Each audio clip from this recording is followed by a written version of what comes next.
अ, एक 2 दिवसापूर्वीच आपण भाषणामध्ये उल्लेख केलेला आहे त्या आंदोलनाचा.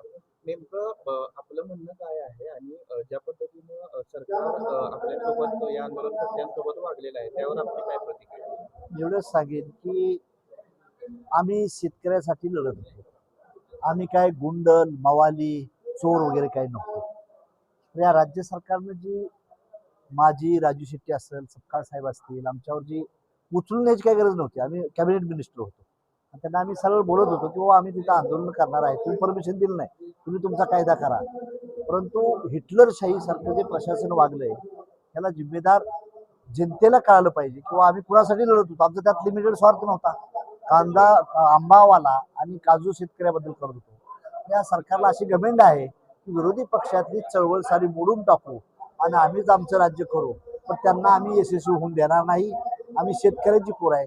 संघर्षाच्या घरात आमचा जन्म झालेला आहे, सत्तेच्या घरात आमचा नाही.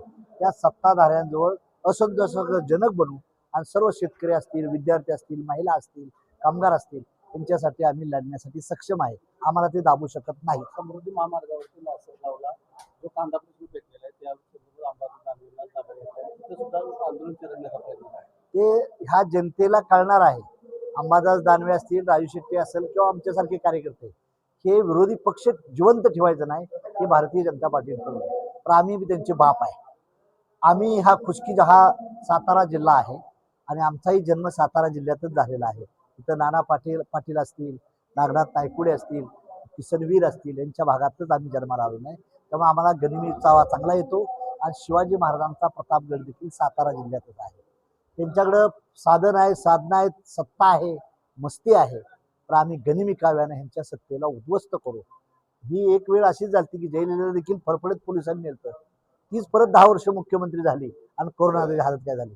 आम्ही आमच्या विचाराचं सरकार आणू आणि ह्याच मुख्यमंत्रीची हालत काय करायची ती आम्ही नंतर करण्याचा प्रयत्न